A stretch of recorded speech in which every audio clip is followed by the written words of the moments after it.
Mr Speaker. Chris Bishop.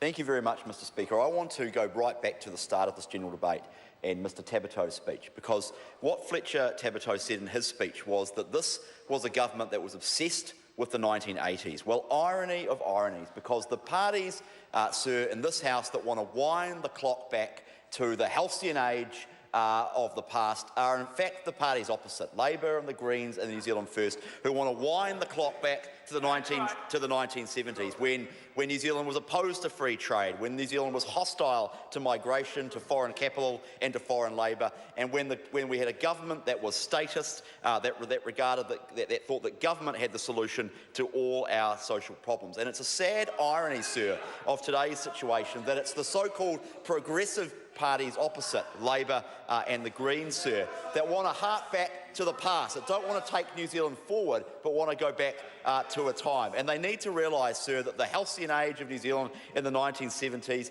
was not, in fact, that it wasn't a time, sir, that New Zealand should go back to. In fact, we need to move forward. And, sir, the other thing that unites parties opposite in the House today is their absolute hostility to innovation in social services. And that's been one of the themes of the government in today's general debate, sir. We've been talking about social investment, and as my good colleague Brett Hudson pointed out, sir, this is a government that is focused on outcomes rather than government outputs. And for too long, sir, we've had this scenario in New Zealand, and this has been the settlement for probably 30 or 40 years, that the solution to every social problem in New Zealand society is just to spend more money. And that, in fact, is still the prevailing political philosophy of the Labour and Greens party. Now, let's make no mistake.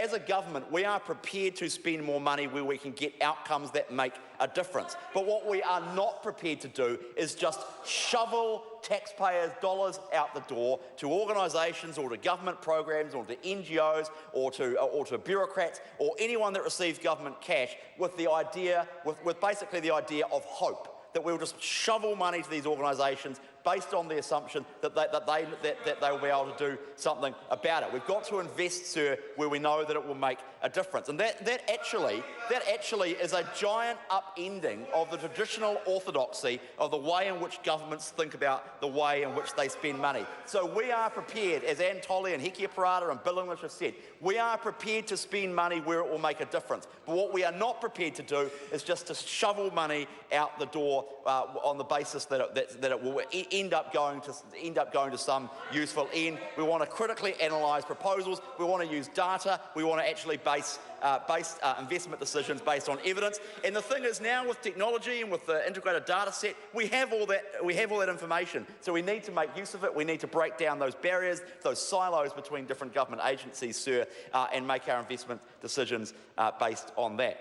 And sir, too often we have mistaken the idea that good intentions always make good policy. Government for so long has been run on that basis that it's just we intend the money to go in the right direction. We intend social outcomes to happen, and we equate that with good government policy. We also equate, sir, the level of care with government cash. So if we say we're spending more money, we're making an investment of XYZ billion dollars, that somehow equates to the level of care that government has for people. So that actually treats our young people, it treats our vulnerable children, it treats those in need of social support. It means those who are trapped in the welfare dependency trap, and it means that those who actually are at the heart of these intractable social problems that we're trying to confront as a government. It actually disrespects them, sir, because what it means is that you have passive government shoveling money to them on the basis of hope. And actually, we're trying to try something new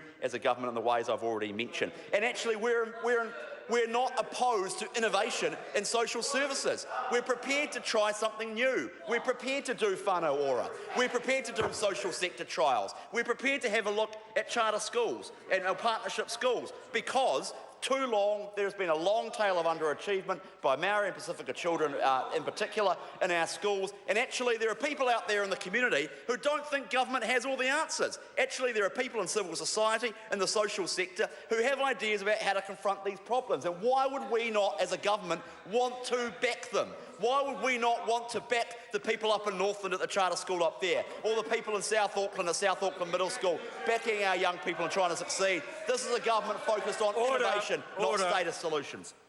Get us to Scott.